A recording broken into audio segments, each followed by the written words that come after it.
Не, момчетата. И питай тях, светове.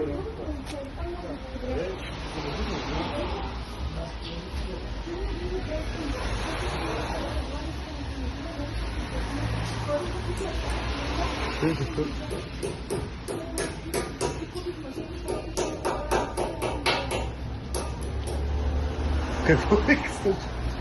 Какво мила? Какво е станало?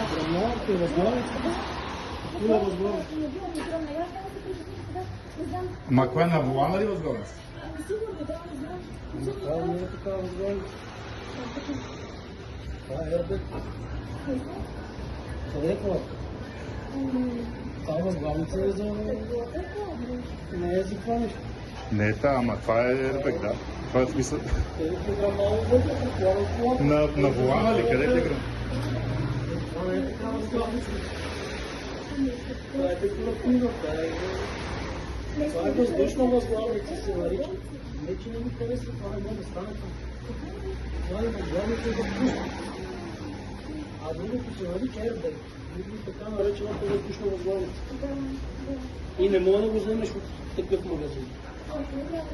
Магазин за авточасти с талон.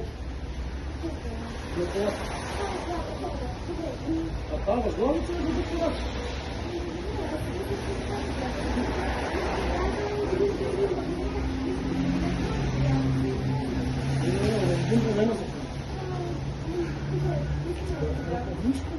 Еми няма ли да с талона трябва да намериш на колата и в автосервисе? Мила е там има авточасти, ще ги... Части нека ли с талона и се...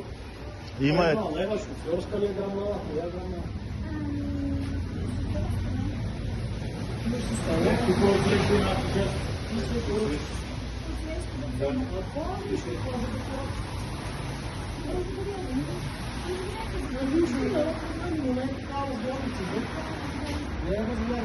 Да, е, тук отсреща малко част става глупо.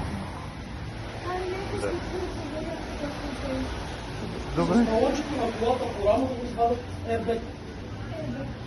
Трябва да уточните с служители, кой е предал шофьорски, десен... Да, покажи им, ако е колата твоя, покажи им. Да. Екс, разбрах. Нищо мила, да. Ето да има почасти от среща. Какво вика? Какво вика спърчава?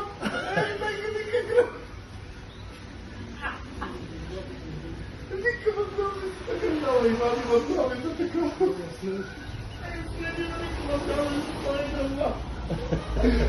Това ти го кажем, че не повярваш. Не! Това е с историята за чайника, ви там след. Не, там вика, вика.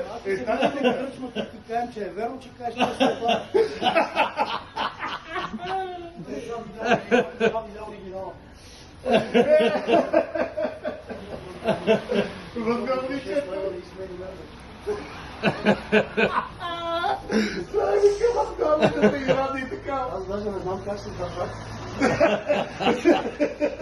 Беше ми страдала.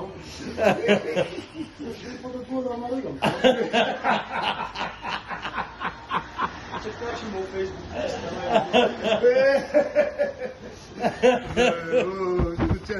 Цялата комерция практика.